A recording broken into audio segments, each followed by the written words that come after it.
Hey, good morning, Greg. You get the merit. Scott Luton, Greg White, and Karin Bursa right here with you on Supply Chain Now. Welcome to today's edition of the Supply Chain Buzz. Karin, Greg, good morning. Good morning. How are we doing? It's great to be here. Did y'all have full weekends? I did. I learned some new plumbing skills as I repaired our dishwasher this weekend. So. Outstanding. Hopefully you found all the spare parts you needed. How about you, Karin? No dishwasher repair here, but I'm glad to hear the spare parts problems have been solved. Hopefully they've been solved in the Luton house also by this point in time. Amen to that. We I just saw that AA is here, so I have to give him some props. There you go. 25th anniversary badge here. So thanks, Hello. AA. That's right. Hello, AA. Great to have you here. We're going to say hello to you and a few other folks in the community that are tuned in live for today's Supply Chain Buzz in just a second. But hey, really quick, we've got a full show here today. Backed by popular demand, the one and only Lee Klaskow with Bloomberg Intelligence is joining us. Now, Greg and Karin, and to our community and our audience there, if you're not following Lee, you need to make sure he's one of the leading industry analysts, especially as it relates to logistics and transportation. So it's neat to have him, I think, with us now. Greg, maybe the fourth or fifth time now. Yeah, started in Austin, right? In November 19. Is it November 19? Yeah. Was it 18, 19? That sounds like 19. Go with it. I'll go 19 with it. Sounds good. Let's go with that. It was before COVID. Before COVID, for sure. Yeah, definitely that. Yeah. We had to work through his team of agents to get him booked. I'll tell you, he's got a tough scheduling mechanism. Of course, I'm kidding, but he always offers hard-hitting commentary. He knows what's going on. He's got all 10 of his 8 fingers and 2 thumbs on the pulse of global supply chain. Yes, indeed. All right. So let's say hello to a few folks, and then we've got a couple of quick announcements on the front end, a couple of things we want to keep in front of everybody. Gosh, a lot of folks here today. Sharnivis, great to have you here via LinkedIn from India. Welcome to today's live stream. Kavan and Pratik are both with us. Great to have you. Let's see here. Sam Olson, I'm just going to put this out to the community here. He's looking to be part of the produce business as a wholesaler, and he's looking for any tips. So, hey, folks, if you know the industry, be sure to connect with Sam and see if you can't help him along in his journey. Neelan Chell, and I apologize if I'm getting that wrong. Great to have you here via LinkedIn. Tommy is with us. Hello from Chattanooga. Man, rocking and rolling. I wonder if it's warmer up there than it is in Atlanta. No kidding. I doubt it. I don't think so. Latif and Fod and Nicole and Mark Preston. Mark, I appreciate your message out last week. We're going to circle back. We appreciate what you're doing as you lead the Champions Club at AME. So great to have you with us here today. AA, which hails from where, Greg? From Wichita, Kansas, of course. Professor at Wichita State University. Outstanding. We're probably going to touch on at least one story that that Wichita probably has a role in. Gary, great to have you back with us here. Prince Kajana, hello via LinkedIn. Sylvia, of course, holding down the fort in Charleston. Lee, Meesfer, Marie. Let's see here. Happy Monday. We're supposed to fly from Atlanta to Philly today, but she's leaving the snow for Gary Smith. That's awful kind of you, Marie. All right, full house here today, Greg and Karin. But yeah, who would expect so with Lee on the docket? We usually sell a bunch of tickets for his appearances. So are y'all ready to get started? And Karin too. I mean, we don't have her every Monday, so everybody who's a fan of Tech Talk, I'm sure, is tuning in right now. Thanks, Greg.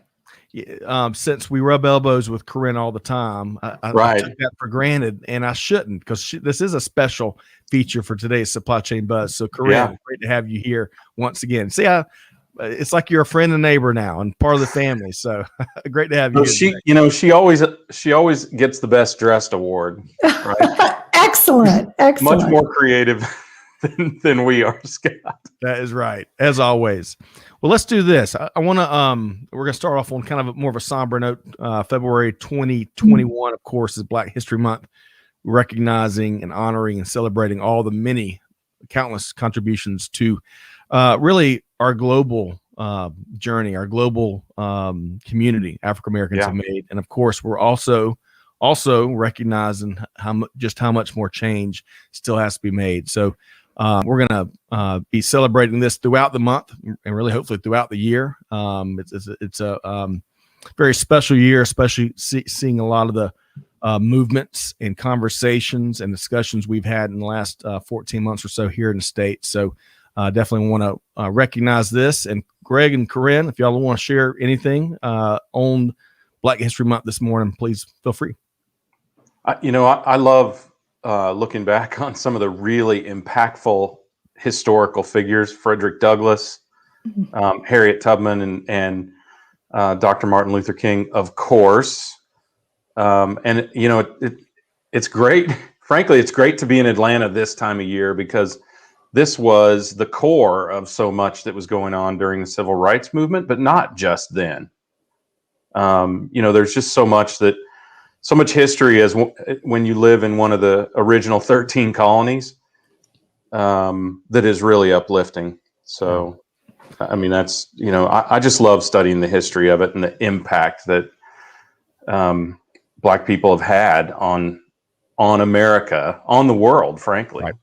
Right. Yeah. And I think it comes into play as we think of supply chains as global in nature, right? The ability to impact and really have influence around the contributions that are made. And I look forward to the day where we don't have to mention specifically somebody's race or heritage or gender as a part of the contributions that they bring. But living here in the Atlanta area, we certainly have a lot to celebrate locally. And progress is being made, maybe not as fast as any of us would like, but certainly progress, which is encouraging. Yeah, well said. And a couple questions from Kavan and Pratik asking about number 44. Hey, that is a big tip of the hat to the one. Speaking of history, right? Yes. Speaking of history, Hank Aaron, who unfortunately passed away about 10 days ago. And we're banging the drum here that the Atlanta Braves and Major League Baseball, they're going to do something bigger than a shoulder patch for not only an icon of the game, but really an icon of the civil rights movement. There's so much he did behind the scenes and in front of the scenes, you name it. So thanks for that question, though. That's the whole reason I put that there so that we can Wouldn't it be great, Scott? Just think about this. If they just put a 44 wherever every single one of his home runs crossed the wall or landed in the stands or outside the stands, as may have been the case. Agreed. That would be a very cool. I'm with you. 744 is what he finished with, correct? Anything more than a shoulder patch is what we're holding out for. So I mean, is there some movement in that direction? Have you heard anything about an initiative there? I have. In fact, there's a petition. One of the initiatives I've heard about is a petition circulating. It's garnered tens of thousands of signatures already to rename the Braves franchise the Atlanta Hammers after the one and only Hank Aaron. So Hammer and Hank. I'd do it, man. Wow. I love it. So, but nevertheless, 1 month doesn't do it justice. We definitely wanted to feature this month as much as we can across all of our live stream programming. So very, very grateful here.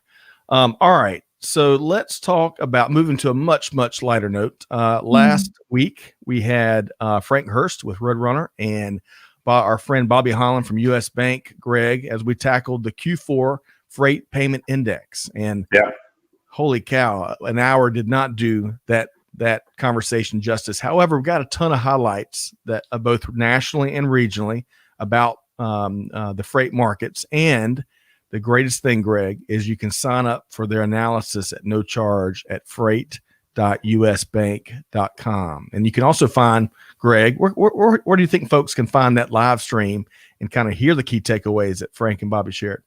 Golly gee whiz, Scott. I don't know. Wherever they get their podcasts from, supplychainnow.com or YouTube. You got it. That is right. All right. I want to acknowledge one more quick thing before we hit these news stories here today. There's a couple comments, if I can get my mouse to work right, that I'd like to share a few folks here. Let's see here. T squared, Black history is American history. Absolutely. I'll take it a step further. Amen to that. It's global history, right? Global, global. We got to keep in mind, not only have the huge contributions been a part of this country, but across the globe. Gary says he just finished reading His Truth is Marching On about the great John Lewis. Recommend that to everyone. That's a great call out. And by the way, kind of referencing what you mentioned, Greg, a few weeks back, I took a deeper dive into what I had either forgotten or never knew about the MLK story. It's fascinating there. I mean, letters from Birmingham jail. That itself, huge. Let's see here. Rhonda is with us. Good morning. Srinivas again. David is back with us. Great to have you here, David. Now, AA is talking to you here, Karin. Well said. You're right. There'll come a day when we really do not need to attach gender, race, age to recognize someone's achievement and contribution to society. Well said there, AA and Karin. Mm-hmm. Thanks, AA. All right. A visionary, as you would expect. That's right. Agreed. All right. So let's talk about a few headlines here. So Greg and Karin, today's buzz is going to be kind of the planes, trains, and automobiles version of the Supply Chain Buzz. So we're going to start with the 737. So a couple quick hitters here. Boeing continues to get things cranking for 737. The FAA cleared the aircraft to come back into service in November. The company, get this, they had accumulated 450 aircraft in inventory using a variety of storage locations across the country, especially in Washington and Texas, from this article via Supply Chain Dive. After what December, was that number again? 450 aircraft. Wow. Yeah. So now, and these are not all 737 MAX, right? Does it include the 400 and 800 as well, or do we know? I do not know. That's an excellent question. We'll see if we can look at the article. Because they stopped production on the MAX for a while, right? Well, so now they're down after December. They're down to 410 aircraft still in inventory. So a good month. But can you imagine the inventory carrying costs for 400 passenger planes? I can't imagine it, but I know somebody who could calculate it, Karin Bursa. So that is exactly where my mind went, Greg. That's where it would go. The carrying costs associated. So I'm with you. I'm with you.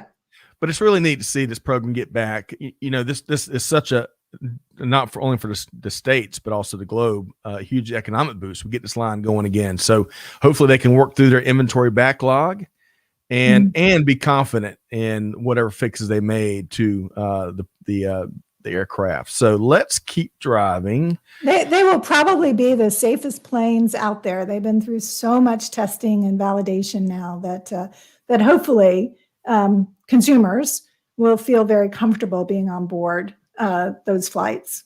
Excellent. Well, I can tell you, if it's the 400 or the 800, you can rest assured you'll be comfortable. I mean, I've flown long distances on 800s, 737 800s before. Those are long haul aircraft for smaller markets. They're fantastic birds. I think the MAX has probably tarnished all the 737s, but the truth is that was really the only one that had the issues, isn't it? Yep. Yeah. The article also pointed out that 787 had some issues that were kind of impacting production across both airframes. So we'll see. Regardless, it's great to see Boeing get back into the swing of things and correct or make the fixes happen. All right, moving from planes to Class 8 orders. Now here's a little factoid. Some of y'all may or may not know. So the FAA or the regulatory agencies rank 8 different classes. So if it's Class 8, it means it's a heavy truck over 33,001 pounds. So that's what Class 8 means. So anytime you see Class 8, that's what we're talking about. December was the 4th highest month ever for orders, over 50,000 net orders in December 2021, compared to just over 20,000 in December 2020.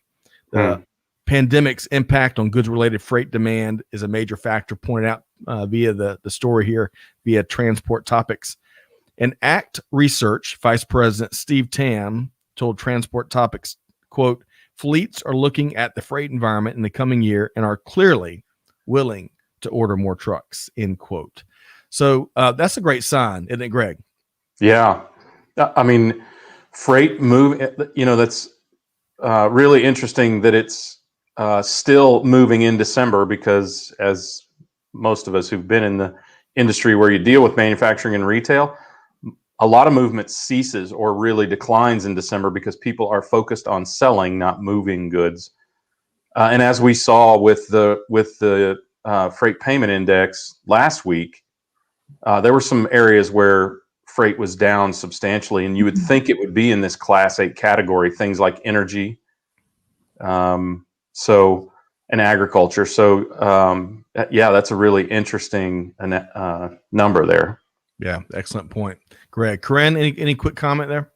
Well, I think it just underscores the pent-up demand as well, that there's lots of opportunity in the marketplace for drivers, and bringing new equipment, into production or into use, I think is a really good sign. Excellent. Good stuff there. Great sign. Let's see here. We're going to move on to General Motors, the country's largest automaker. Make some big, bold bets. General Motors has set a 2035 target date for offering all fully electric vehicles. One of the first major automakers to commit to a target date. Now, get this, though, a little context. About 98% of all GM sales right now are everything they're looking to eliminate. So we're talking about moving mountains in 14 years. The company also says the transformation will depend on government incentives and other programs or other aspects. There's a touching it just a little there. Yeah. And I think the release last week even called it an aspirational goal. But nevertheless, here's one thing that I thought about from a practical standpoint.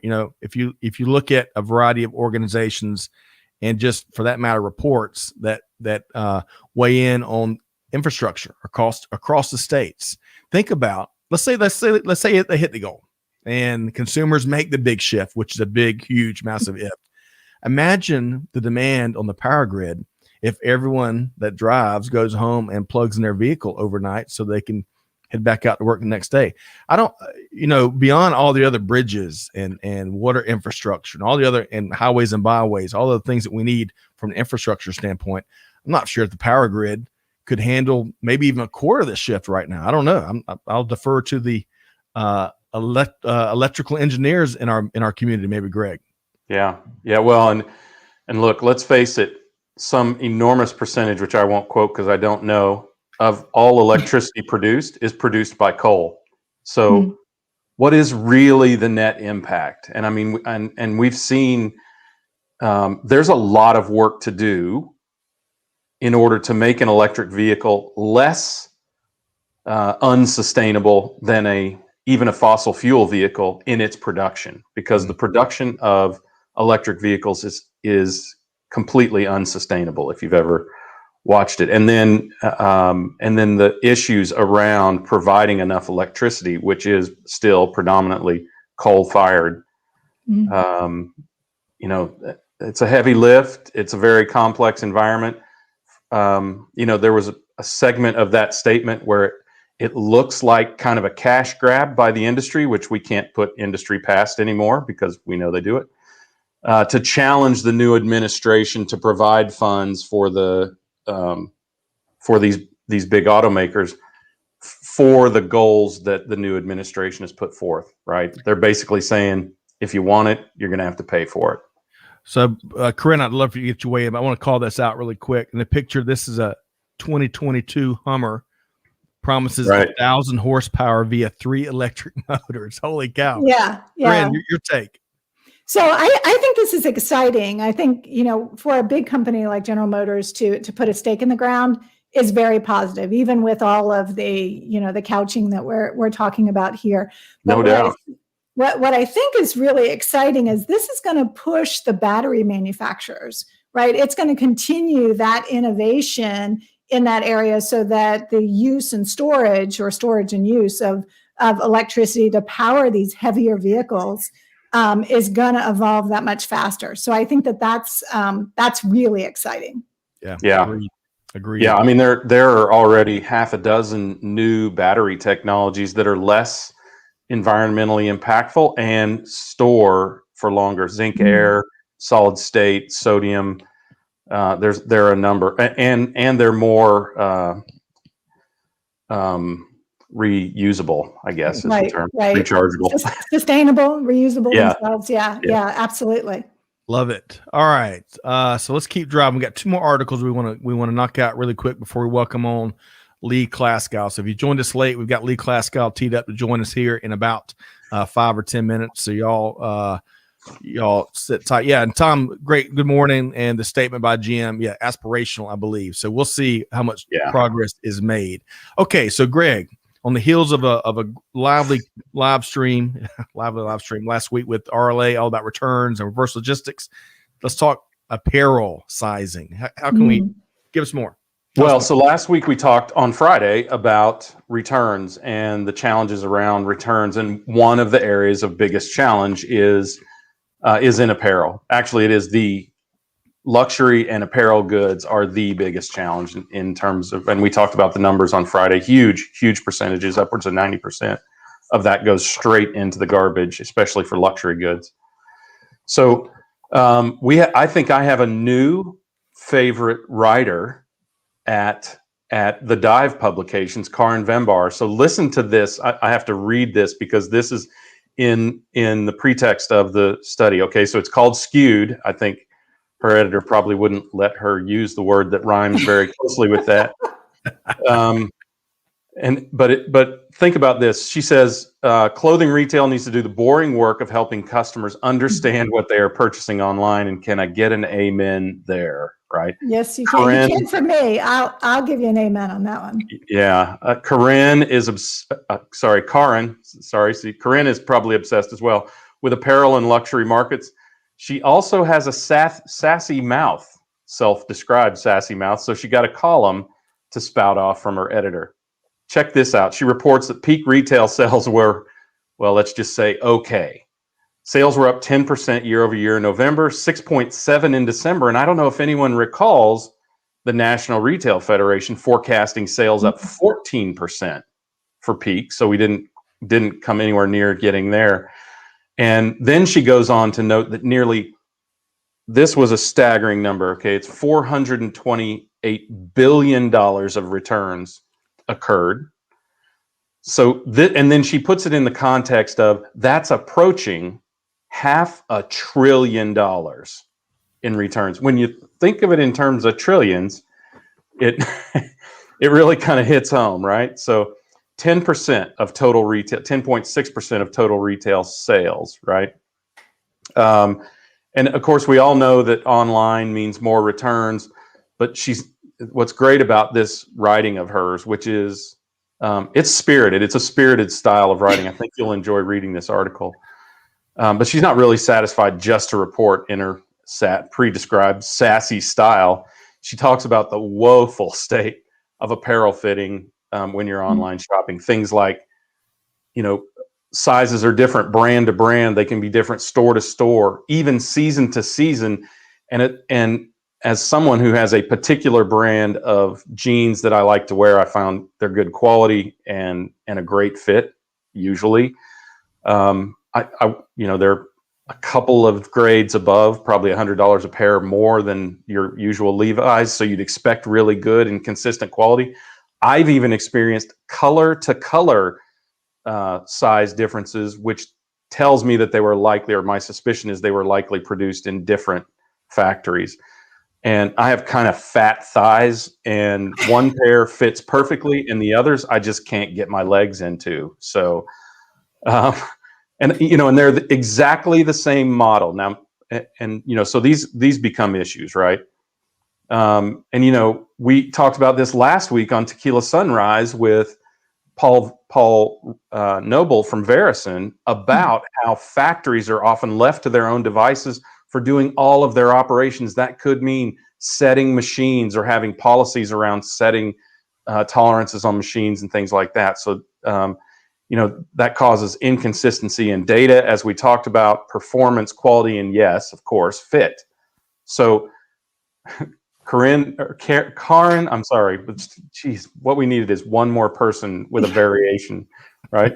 Karin talks about how frustrated consumers can get. She said when she was working in stores, she actually saw them crumpled to a pile on the floor, just so frustrated with their fit. And I can empathize. And some of the solutions that that retailers take on, right? It's kind of an, they have size guides, but it's kind of an afterthought if you've ever shopped online for clothes. Consumers are really inattentive to that guidance. I know for me, it feels sometimes hard to find a size guide, and then does it really tell you enough? And I think the size guides that you get, by the way, let me just say this really quick. The size guides that you get, they're pretty satisfactory for the average guy who's just happy if the clothes don't hurt when you put them on, right? I mean, I'm pretty much down to, if it doesn't hurt my legs and cut off the circulation, that's a good enough fit for me. And we've talked about how these issues cause bracketing. People who buy a size bigger, a size they think is right, and a size smaller to try and make that fit. And of course, that just exacerbates the problem. In fact, check this out.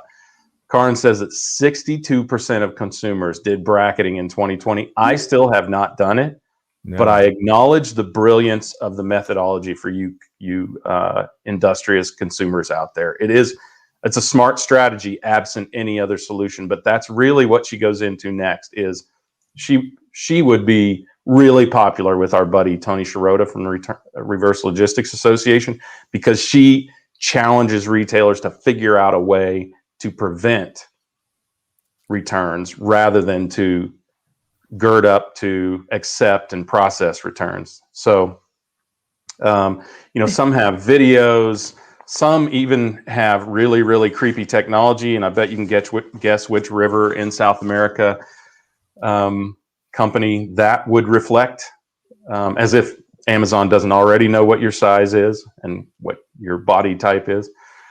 And then there are other apps and some other things like that. But she is my spirit circularista, I think, when it comes to circular economy, because of preventing that and eliminating these enormous amounts of waste and environmental impact. Though she doesn't go into that much. But imagine this, $500 billion of dirty laundry. $500 billion. And she is advocating that we do something to prevent it rather than accommodate it. Excellent. And so Lee, 62% had used bracketing. And also in the comments, there's a ton of activity, both on returns and automotive. So I appreciate that. Greg, hey man, if you've got thick thighs, I'm scared of how I describe myself, because you're Mr. Svelte. So thanks for bringing me down a notch or two today. Hey, but it's so fascinating. I think the whole, we talk about this a lot, retail in general is just a fascinating aspect of all things global business right now. So I appreciate your take here on apparel. I hate to move fast from this. Yeah. That was kind of long, but I have to tell you, because of the spirit of it, I seriously would encourage everyone to read that article. So yep. And Lee, yes, it was 62% of customers admitted or confessed to bracketing. So, yeah. All right. So Karin, tell us about coffee, one of our favorite topics around here. Yeah. I hope I can mirror the passion about coffee that Greg had about returns. But I'm definitely a bracketer, just so you know. For the record, I'm probably part of the problem on that apparel side. Well, truly, I don't see how you could not be. I mean, I guess I feel kind of dumb. When I heard about bracketing, I felt kind of dumb, Karin, that I had not thought of it, right? Yeah. I think it's genius, but it does. And I think we talked about this Friday with Tony. And I think that is the one thing up to the retailers, is to figure out a way to prevent this without being invasive and even creepy, like some of the other solutions can be. I agree. I'm going to switch this over to coffee, though. So I saw this press release from Nestle last week, and then it was followed up by an article that Supply Chain Dive also did. But Nestle's giving an update on their goal to be 100% responsibly sourced by 2025. So Scott, this goes right along with some of the big initiatives like you just shared from GM as well. I'm a coffee lover. I like to know where my coffee comes from, and that it has been responsibly sourced as a part of the process as well. And this is progress for Nestle over about a decade, over 10 years, that they've been moving forward. And today they're actually ahead of plan. So I think that their original plan for 2020 was to be right at about 70%.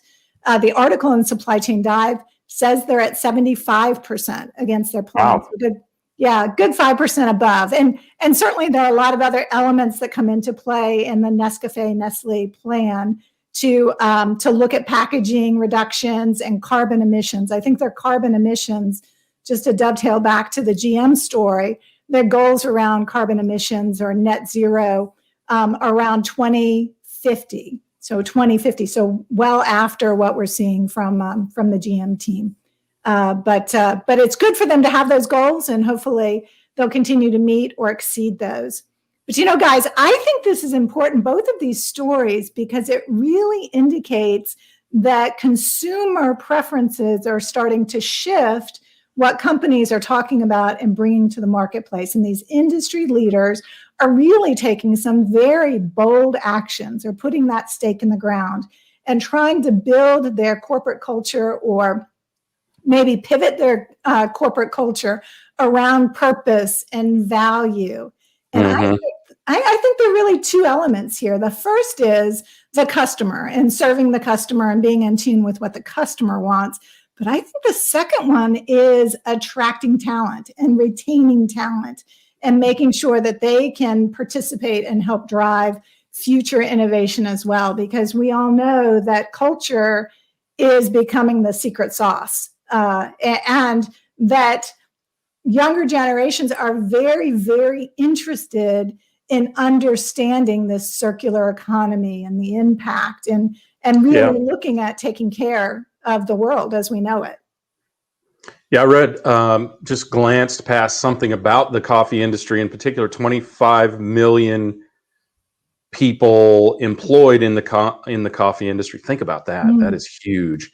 And they're expecting demand for coffee to go up 2 to 3x in the next, I can't remember exactly how many years, but I couldn't believe that there could be more coffee drunk on this planet than there is now. But that's pretty substantial. And, we talk often, Karin, about companies who are doing it right from a environmentally sustainable methodology and just a pure fair trade, because the coffee industry has been rife with unfair trade practices for so long. And I love that companies are acknowledging and enabling that. Yeah, Clay just mentioned a company called Z Beans that we've had on Enrique's show, right? Logistics with Purpose, and a couple of others that that are getting on the ground. And then we talked to Jackie Robinson's family, who is doing a similar thing in Africa, and companies in Central America and South America who are doing similar things. So it's good to see somebody have that initiative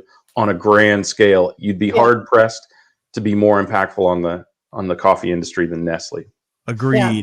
A lot of good stuff there. But hey, we're running over. And we got to get Lee on here before he falls asleep in the green room. Yeah. I want to introduce our featured guest here today, Lee Klaskow, Sector Head and Senior Analyst for Freight, Transportation, and Logistics with Bloomberg Intelligence. Good afternoon, Lee. Welcome aboard, Lee. Welcome. Good afternoon. Good afternoon. How is everybody? Well, if it wasn't afternoon when we started, it is now, since we made you wait so long. Well, Greg, I kind of, I just want to have a suggestion for you. You might want to try like a Thigh Master, or maybe some jogger pants. They're a little more looser, and they kind of taper down at the bottom. And it is quarantine, so we don't know what you're wearing waist down anyway. Yeah, I think the squats and the Thigh Master might be the problem, Lee. Oh, okay. Well, hey, we got real ambitious with what we were going to tackle before we had you join us in the stream here, Lee. So no shortage of big topics, and really appreciate. I always love what you bring to the table for our community and our audience. And really, I want to start just there. What are a couple of stories that you're tracking, Lee, right now more than others? Yeah. Well, I mean, you guys inspired me. So if I could just dovetail with some of the things you talked about, because a lot of things you talked about was about sustainability. Mm-hmm. And, one of the reasons why companies are really interested in being more sustainable is there's been a huge rise in something called ESG investing. Right. So environment, social, governance, investing. And there are large pension funds out there or institutional investors that require companies to meet a certain benchmark. So GM's goals and Nestle goals might not be just tied because they want to make the world a better place.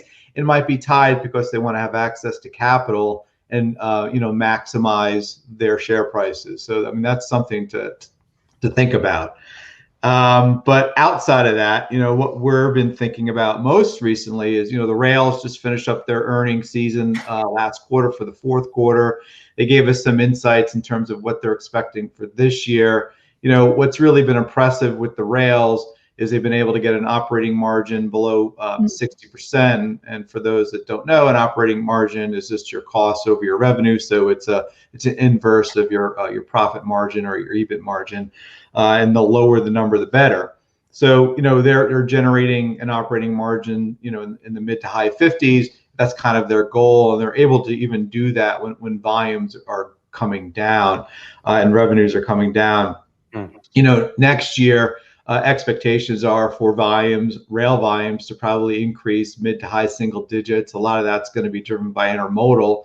And the really incredible thing is that they're not going to be bringing costs back as quickly as they are in terms of when the volume's coming back. So they're not going to increase their train starts or their crew starts as quickly as volume is growing. And that's going to generate extreme high incremental margins, about 70%. So, Wow. The rails is a phenomenal business. There are a couple of rails that are just on the kind of newer implementation of precision scheduling railroading, or PSR. Those rails are like Kansas City Southern, Norfolk Southern, and Union Pacific. They have a lot of margin expansion opportunity this year, where some of the mature PSR stories, especially the Canadian Pacific and Canadian National, and now CSX, they're more pivoting towards growth and not trying to increase productivity to reduce costs. They've kind of have a good baseline. I mean, they're always trying to increase productivity, but it's not going to be stair steps. It's really probably going to be driven by technology. So that's of extreme interest to us, and how they're going to be able to generate probably double-digit earnings growth in 2021. Let me ask you a quick follow-up question, Lee. Railroad is probably where I have the least amount of experience in. I've never ordered it to ship anything when I was manufacturing via rail. What I understand about this whole PSR initiative that really seemingly came in limelight a few years back was we heard one railroad CEO speak publicly in Atlanta about the need to really focus on smart business, and in some cases let low margin customers go. And now I hear you talking about how it really is driving a ton of profitability. It seems like it's really played out like they had planned it to. Is that a fair assessment? Yeah, I mean, it's kind of a proven operating system for the manufacturers out there. It's kind of like Six Sigma. It's just really always trying to get better, and it's not just really about productivity. It's about safety. Safety, when you run a safe railroad, it's actually a more profitable railroad. So not only is it obviously good because people aren't getting hurt, but it's also reduces, detours that trains have to make, and the downtime that occur when a derailment happens or something like that. So it's not just productivity; it's safety, and when they're able to operate a more reliable service due to all these productivity and safety measures, they're also able to offer a more truck competitive product. It'll never be equal, and that's why there is a discount to shipping intermodal versus going over the road. Love that. It's kind of a different version of a triple or a quadruple bottom line. Yeah. Really neat. Greg, Karin, I don't want to hog the follow-up questions here. Lee's fascinating. Yeah, so I think that this is a good indicator, as Lee's saying. It shows that companies are making the adjustment and tapping into intermodal where appropriate as well. And that business is continuing to move product. So I look at those as hopefully very positive indicators of future growth or return to more normal market conditions in the future. Greg, what do you think? Yeah, I wonder if these initiatives aren't making up for some of the challenges they've had in the past. And, in the industries, Lee, that you cover, it can be kind of feast or famine, right? One year is really good, or one segment of a year is really good in terms of profitability, and one is really terrible. And I think they're trying to sort of balance that because they've had some challenging, or may see some challenging years coming up in the future. Does that lend any to the dynamic that you're seeing today? I've been covering transports from like a market standpoint for, I don't know, maybe 15 years. I might be exaggerating by a year or two, but something like that. And the rails have never had a bad year. They've just That's why the Carnegies and the Rockefellers are all gazillionaires, right? Yeah, they've just gotten more and more. They've gotten better at operating. Gotten better at, to your point. I mean, they used to be big before they were deregulated. They were big, fat, bloated companies. And then once deregulation happened in 1980, the industry consolidated significantly. I believe there were something like 35 Class 1 rails in 1980. Now there's 7. And that has lent itself to more profitable and better fluidity for their networks. When we were talking about intermodal, and one of the opportunities for rails this year in intermodal, at least in the foreseeable future, which is probably the first half of the year, the really tight trucking market conditions should push some freight over to the rails, and it might make some purchasing managers a little more, or transportation managers, consider rail more closely as an alternative, because rates are up in the spot market something like 32% for truckload, at least this year. We expect on the contractual side double-digit rate increases, so call it low teens, and so costs are going up, and that really has to do with limited driver availability, which is a head scratcher, because earlier in the program you guys were talking about truck orders. There's all these new shiny trucks that are coming out, but I don't know, necessarily how they're going to seat them if people are buying trucks to expand their fleets. As many people know in the industry, a truck driver, it's a difficult job, and a lot of people go into it thinking one thing, and usually they get churned out because it's not what they expected. With driver turnover can be as high as 100%. And so, it is a tough industry. Then you have some federal mandates that happen with the drug clearinghouse. That is kind of like people that get like a check mark next to their name for drugs or alcohol. A large company like Knight Swift or Schneider is probably not going to take a close look at that driver, because they are focused on getting the best drivers for their fleets. And a really good driver is obviously someone that takes safety very seriously, because insurance costs are rising, and accidents, obviously they're horrible, but they have a high financial toll. There were really a lot of large settlements that we saw in 2019 and 20, and that's pushed insurance rates up. And a lot of insurance carriers was like, we don't want to insure this business anymore. And so that market's a tight market. And so, if you're an owner operator, that's another additional higher cost that you're dealing with. And if you're kind of older, you might think that, well, maybe I'll just drive for another year and then, I'll go retire. So, Lee, we've got a couple of questions from the audience I want to pose to you here in a second. I want to start with the autonomous question that we get a lot. Everyone gets a lot. In fact, I was watching golf Sunday. Can't remember the name of the tournament, but it was maybe I hadn't watched golf in a while. But they had a drone capture a wonderful high quality shot of a green, and it was very dramatic. I've seen drone shots here and there, but it was one of those long panoramic, and it was like, man, the high quality TV cameras and drones finally have really come together for some neat stuff. It wasn't on wires like so often happens, Greg, in football stadiums, which we might touch on Super Bowl here in a minute. But let's get this question in from Tom. So Tom, and good morning, Tom Rafter. Good afternoon, rather. How will autonomous trucks impact the rail industry, given autonomous long-distance trucks will crater the cost of truck freight? Any comments there, Lee?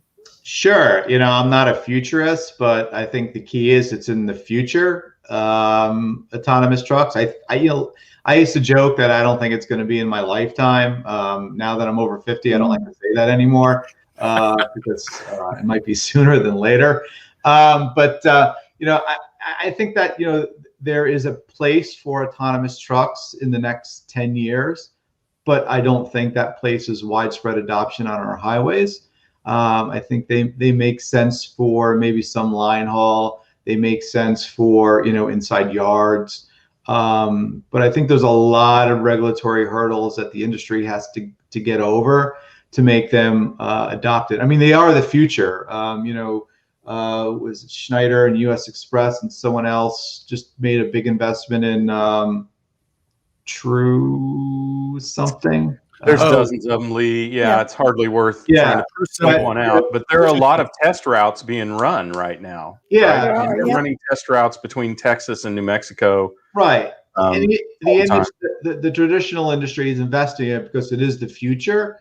But I think that the rails don't have to worry about that because, the rails can run autonomous rails anyway. I mean, if you think about it, that's a closed loop system and there's really not a lot of safety concerns, at least for the general public, with an autonomous rail. I mean, it's really kind of a union work rule issue more than it is a technology issue. So it's good to know that the profits of railroads are sustainable so that the robber barons and their progeny can maintain their trust funds substantially. Hey, you're not having a good week unless you hear Greg say robber baron. So yes. Let's. I want to pose this question to you, and not trying to cut y'all. So, Lee, any commentary on the PPE transportation market and or the container? Like just last week we were talking about the containers that they're going back to China empty, and adding to the container shortages. Of course, January is a really interesting month just when it comes to containers because of all the container losses. Any comments around the PPE supply chains and or the container dynamics we're seeing right now? I mean, nothing so specifically on the PPE supply chain, but I mean, obviously PPE demand has been a real win for the supply chain in general and those that service it, especially the trucking industry. And we see those kind of that demand really not letting up.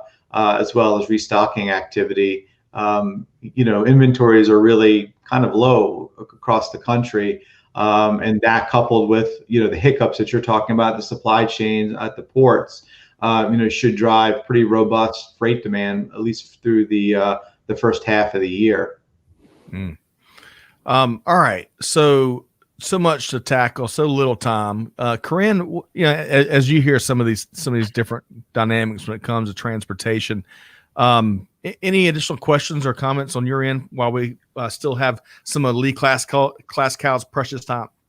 Well, I think some of the data that Lee shared with us is fantastic. And actually, I want to thank you, Scott, and the Supply Chain Now team, because that's how I got introduced to Lee. So he wasn't an analyst that I was familiar with before. So thanks for bringing that to me and bringing it to the community as well, because it's definitely good information and there's some important data points here. I'm probably a little more bullish on automation, but I haven't looked at it quite as closely as Lee at this point in time.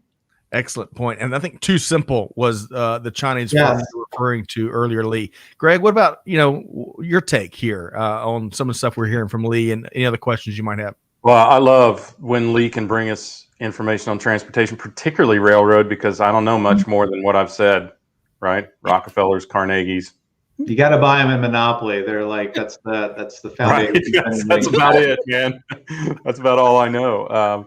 My family was on the back of the train in the, in the caboose, waving the lantern. So, seriously, I only know what I've read, and it's good to understand this because, as Tom said, and we all know, regardless of what the timeline is, things are changing in terms of all sorts of ground transportation. So it's interesting to put this into perspective. Agreed. And this is going back to the driver comments that you were making earlier, Lee. That was a big thrust of our conversation last week. And you would just think that with how much of a problem that is and how much it's costing the industry, it's only going to accelerate how quickly technology can require less drivers and help speed it up in a very practical, beyond what's already taking place, speed it up in a much more practical, sustainable manner. So it's going to be, I think, I'm no futurist either, but these next 10 years, 5 years maybe, but these next 10 years is going to be, I think, an even further intriguing time to be in supply chain, especially as automation continues to take root and transform how business is done. Ton of comments but there's a lot of back and forth still on the EV and some of the GM news and the Tesla news. And I wish I'm curious, while we've got Lee, I'd like to ask this question around automated transportation. What do you think is really the driving issue around transportation? Is it really energy consumption? Is it safety? Is it, the limitations to work hours and the ability to park these things anywhere when they could be moving virtually all the time? I mean, what do you see as the driving force behind automated transportation? Profit. Attaboy. Plain and simple. I mean, people want to make money. So it's either you want to make money because you want your assets running all the time because you don't have hours of service rules. You want, your assets to be more productive because you don't have to deal with people calling in sick or, God forbid, getting into an accident if, this technology truly works. Yeah. I think it's just profitability. And, one of the largest costs for, outside of the actual truck itself are the people. You eliminate the driver. Again, I think we're long off for that. I think truck drivers out there, thank you actually for all that you do for the economy. I think that, they don't have to worry about their jobs quite yet, because I think there's always going to be need for trucking. Maybe it's going to be less over the road and more local delivery. Maybe it's going to be more, shorter lengths of haul that they might be, working in the future. And again, I don't know when that future is going to be. I'm not I'm somewhat bearish, I guess I would say, in terms of widespread adoption in the next 20 years. Right. It'd be nice if we had electric trucks first, right? Well, I'm going to make talking about alternative energy for trucks for a gazillion years, whether it's compressed gas, hydrogen, gerbils. It's just they've been talking about that for squirrels. Scott's got enough in his window right now that he could run a small semi.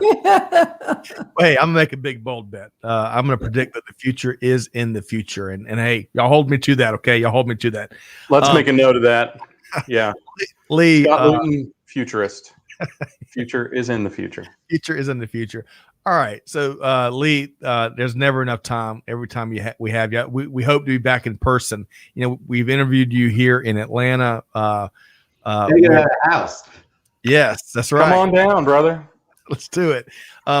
We've seen you out in Austin. We really enjoy your smart, informed perspective, but also your sense of humor, which really keeps it makes things more approachable. You don't take yourself too seriously, although you could, and it makes your point of view very approachable and making us all us much more smarter. So. Again, to our community, if you're not following Lee already, please do check out what he writes. He keynotes quite a bit. He sits on panels. He has podcasts, you name it. But Lee, the $1 trillion question for you is, how can folks connect? What's the one good point where you can direct people to connect with you and all the cool things you're doing at Bloomberg Intelligence? Sure. They want to connect with me personally. LinkedIn's the best way. I answer most of the emails that I get. Just don't sell me anything, please. I'm always happy to chat about transports. So LinkedIn, again, my last name is right there. I know, right? There. Yeah. If you're interested more about Bloomberg, obviously it's Bloomberg.com. Bloomberg Intelligence is Bloomberg's research arm. We cover about 2,000 companies, close to 300 different sectors around the world. If you want to find out more, you can go to Bloomberg.com. Awesome. Well, Lee, always a pleasure. I believe we've got your LinkedIn profile in the show notes. Make it really easy. That one click we're offering to our community. We look forward to reconnecting with you again really soon. Always love what you share with us and our community, and wishing you all the best. Lee Klaskow with Bloomberg Intelligence. All right. Thanks a lot, guys. Thanks, Lee. Good Good seeing you. Bye-bye. Bye now. Bye. We forgot to ask him about Bailey, but I'm sure he'll forgive us this go around. I love having Lee on the show when I say something where he can't even acknowledge with a facial expression. Right. See him sitting there going, did he really say that about the Rockefellers? Yep. That was a good spirited conversation. So I really like that. And it looks like our community's been really active with some commentary too. Hey, Scott, I see that that Tom Raftery, a futurist, we were asking for a futurist was with us today, but I want to give a shout out for an upcoming episode of Tech Talk, actually, where we're going to bring this topic of digital supply chain and sustainability together. So I want to give that a plug, but let our audience invite them to give a listen because we'll be talking more about some of the things we've tapped on today. Agreed. And, Amanda and Clay, if y'all got that email that came out, there's a link that Tom shared as we're going to put that conversation in our community. If you could share it in the comments, that would be wonderful. And Karin, if you can forward it to them here in the last few minutes, we'll make sure it hits the comments. Looking forward to that, and look forward to, I think you're going to be interviewing Tom, as you mentioned, here in the coming week. So appreciate that. Let's do this as well. We've got some other upcoming items that we want to tackle, right? Hey, can we just acknowledge one more thing that Lee said that is brilliant as usual, and that is profit. How often are we on these shows talking about the altruistic things we'd love to see happen? But the truth is that it always comes back to economics. And I think the sooner we all recognize that and then figure out how to help companies combine sustainability and fair trade and good human rights practice with economics, then that's when things really change. So excellent. Absolutely. Excellent point. And as Fred Tolbert said, profit is not a dirty word. It's not a 4-letter word. And it makes things happen. So let's also talk about the Doc Holliday of supply chain, Fred Tolbert. He's your host there. I'm not a great whistler. Otherwise, I would have done like the. There you go. Thank you. Yeah, impressive. All right, so let's talk about some other resources. So I've got a little challenge I want to put out to our community, and they always step up and appreciate the kind of comments. Rhonda, great to have you here with us. We've got 2 great webinar sessions, chock full of perspective. We'll touch on both of those as we wrap here today, and we've got a newsletter that goes out, which is kind of a clearinghouse of our content and other content, and it's in the process of being transformed. So here is a neat little challenge. So we all, our team here really enjoyed not gift bags, but gift boxes of like cheeses and cured meats and sometimes wine. I'm not sure if we're gonna be able to send wine out, but hot sauce. Yes, we had a family of hot sauces that we're still experimenting with in our favorite barbecues and whatnot. So this is what we're going to do at Supply Chain Now.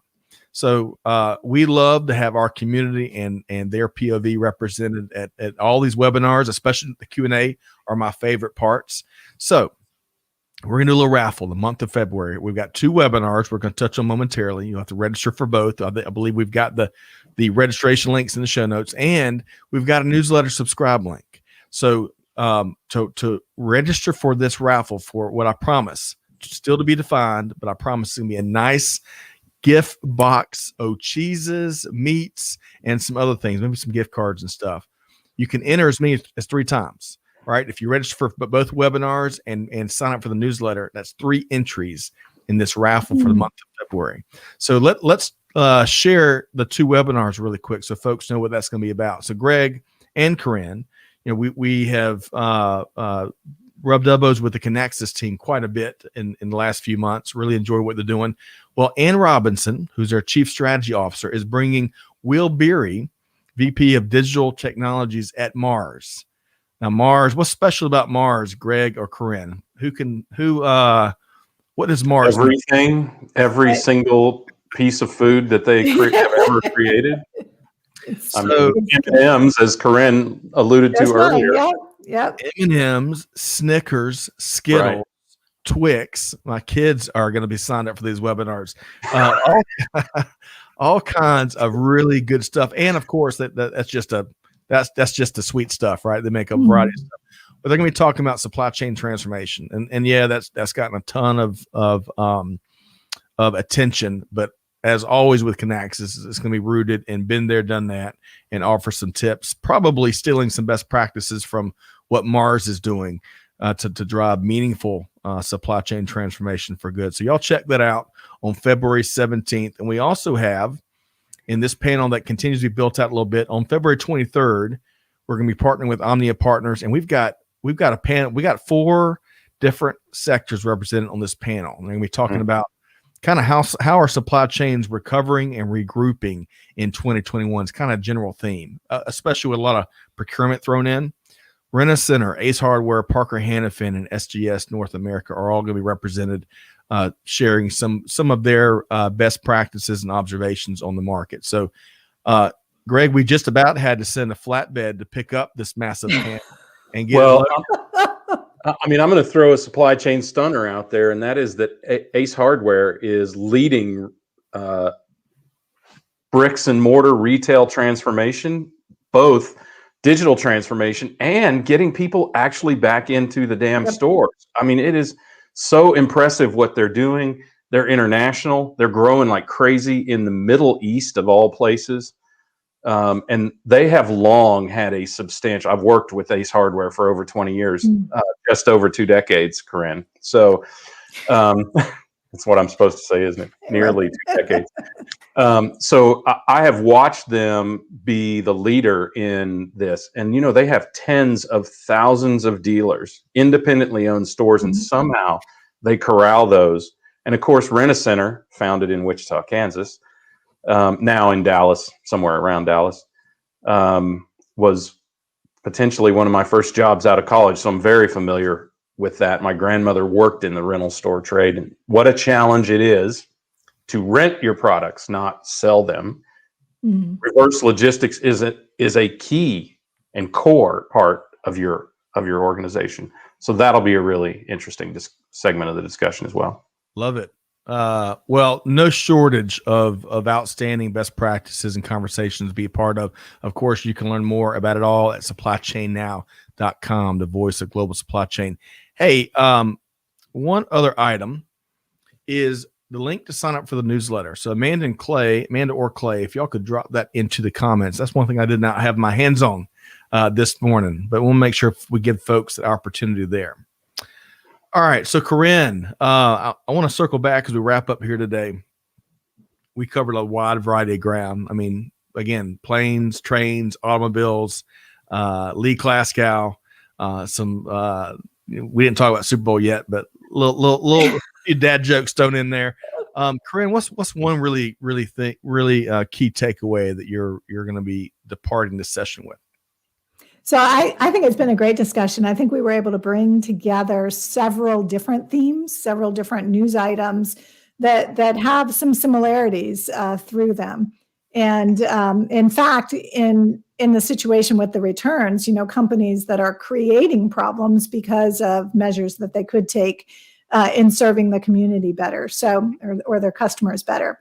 I think that those warrant taking a good hard look at as well.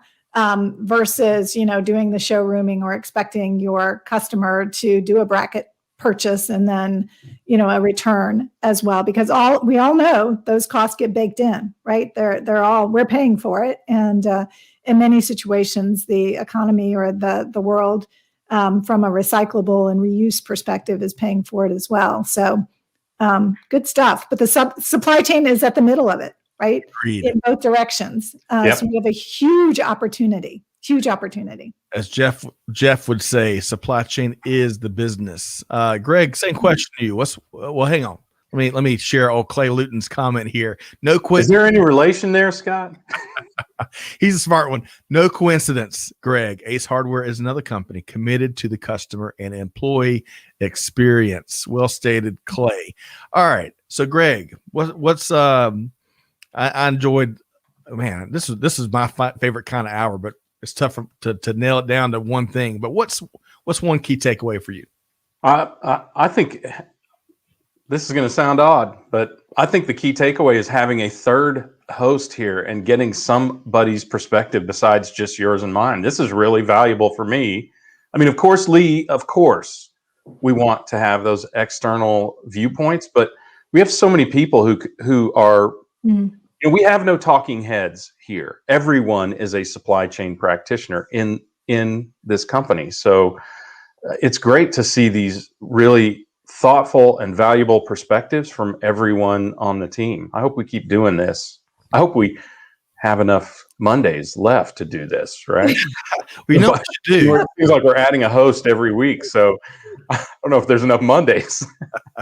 Well, Karin is a wonderful addition, as we knew, as we've enjoyed already, and her tech talk has leapt out of the gate with a variety of fascinating conversations. I think beyond our hosts, and perhaps some different members of our community could join us and do some guest co-hosting. So we'll have to bake on that internally and roll that out. I want to. So AA's got a great idea. Speaking of adding some sizzle.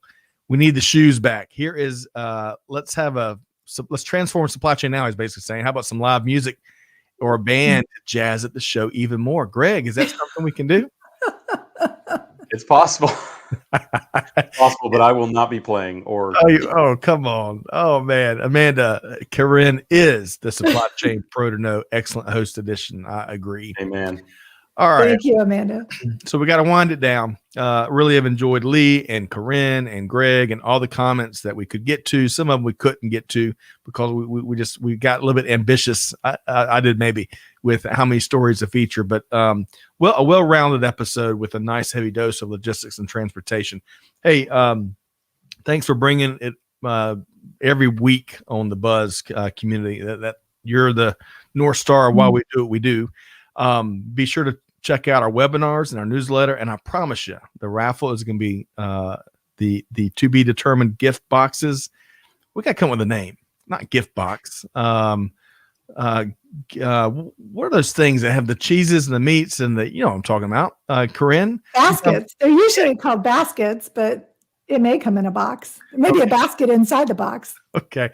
We'll come up with some more sizzle next Monday. I promise. I'm having I didn't have my 18th cup this morning. So, but hey, Greg White, Karin Bursa, love doing this with you. I love your respective series, Tequila Sunrise and Tech Talk Digital Supply Chain Podcast.